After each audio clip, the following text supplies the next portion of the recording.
America और Iran के बीच वार्ता टूटने के बाद अब अमेरिका के लिए सबसे बड़ी चुनौती स्ट्रेट ऑफ हॉर्मुज को खोलने की है।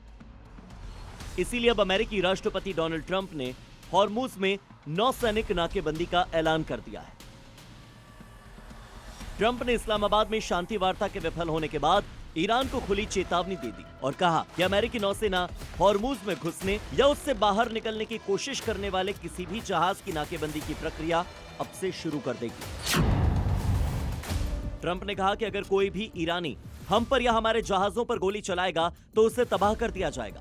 अमेरिकी सेना ने हॉर्मुज की नाकेबंदी के अपने प्लान के बारे में भी विस्तार से बताया। अमेरिकी सेंट्रल कमांड ने कहा कि नौसेना भारतीय समय अनुसार आज शाम 7:30 बजे हॉर्मुज की नाकेबंदी शुरू कर देगी।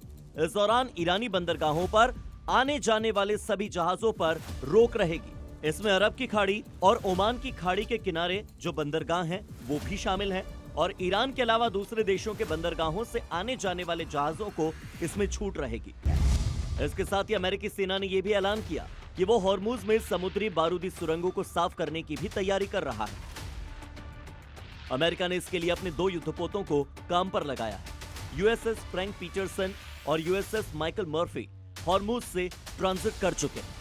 बारूदी सुरंगों को साफ करने के लिए अंडर वाटर ड्रोन का भी इस्तेमाल किया जाएगा। अमेरिकी सेना MK-18 और मॉड 2 किंगफिश का इस्तेमाल कर सकती है। ये ड्रोन पानी के अंदर जाकर बारूदी सुरंगों का पता लगा सकते हैं और उसे इनएक्टिव कर सकते हैं। इसके अलावा अमेरिकी सेना अपने बेड़े में शामिल MH-60S हेलीकॉप्टर की भी मदद ले सकती है।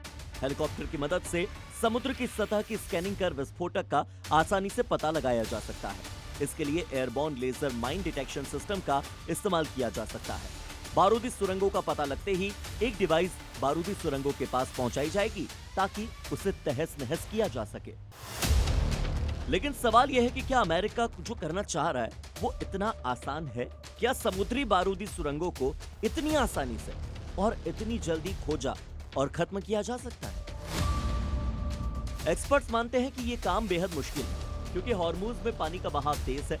माइंस अपनी जगह से हिलती रहती हैं, जिससे माइंस की जगह का पता लगाना लगभग नामुमकिन हो जाता है। चट्टानों और मलबे के बीच माइंस को ढूंढना रेत के ढेर में सुई ढूंढने जैसा है। जानकार मानते हैं कि हॉर्मुज से माइंस हटाने के काम में 6 महीने से लेकर 1 साल तक का समय लग सकता है। अमेरिका को माइंस हटाने के लिए भारी खर्च भी उठाना पड़ेगा।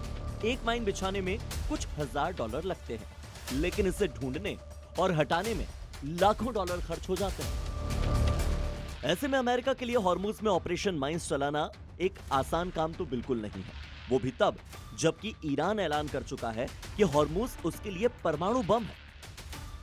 यानी अमेरिका को हॉर्मुज में ऑपरेशन माइंस चलाने के लिए बहुत ज्यादा ताकत झोंकनी पड़ेगी।